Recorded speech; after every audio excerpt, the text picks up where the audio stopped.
Hello guys, isang magandang araw po sa inyong lahat, no. Dito naman po tayo ngayon sa lugar po ng Gimba, no. Gimba, Nueva Ecija. Ito guys ay birthday po ng aking apo kasi ito po, no. Happy birthday na. At yun po, ating mga kasamahan. At narito po ngayon ako kanyang mga kapatid, ang aking kuya, aking mga pamangkin, apo, no. Tulods, kami po ay dumayo po kami dito sa lugar dahil kasabay lang din po guys ng aking apo na kanyang graduation, no. So itong hapon ay sineselebrate po yung kanyang karawan. At ito po ngayon guys ay sila po lang nandito ay halos mga kamag-anak, no. Kami naman guys ay kagalingan din po namin ng Quezon City at siguro mga mamayang alas 7 ng gabi ay dadako naman kami sa lugar ng Dingalan, Aurora, no.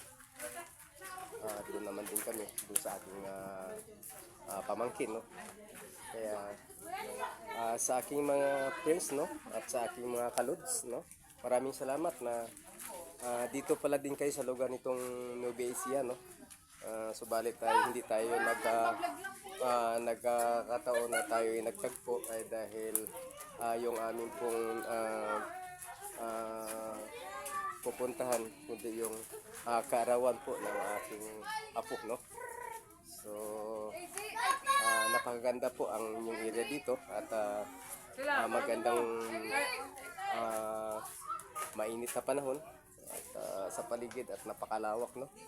At doon sa mga ating pagko-contents mga kalods ay napakalawak pala na palayan, no, dito sa Nueva Ecija.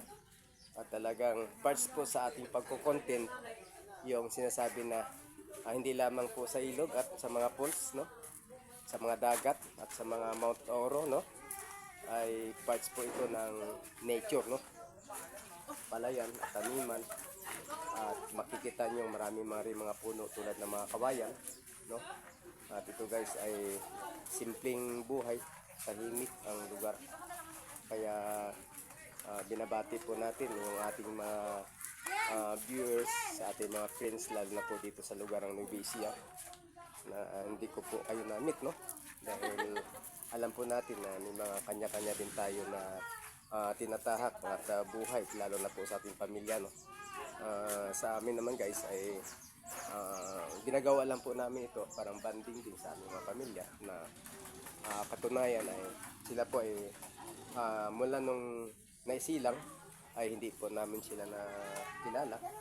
So balit sa ngayon kahit sa mismo sa aking mga pamangkin nung sila po ay mga maliit na, ayan na po guys ay mayroon na po silang mga anak, no. Ay kaloob naman ng Panginoon na sinasabi na sa daming pagkakataon na daan ay ang bawat isa sa atin ay iisang daan lang, no, yung ating natahak.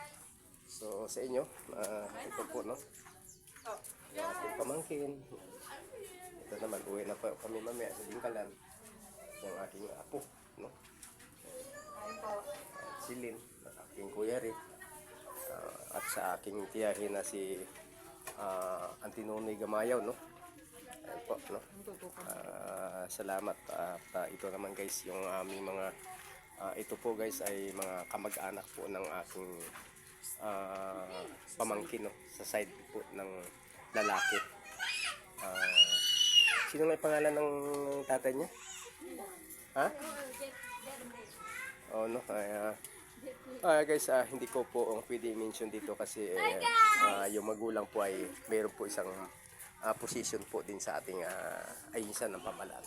So God bless po, at lalo na po sa mga viewers natin, sa ating mga kapitbahay na taga rito, sa kanilang suporta na sila po ay nakakapag-join o nakapag-banding din, lalo na po sa karawan na po ng aking apo. Happy birthday at sa lahat, no. Simpleng buhay. At ito guys, no, sa lahat po natin mga kaibigan. Sige Lods, maraming salamat po sa inyo ulit. God bless po sa lahat.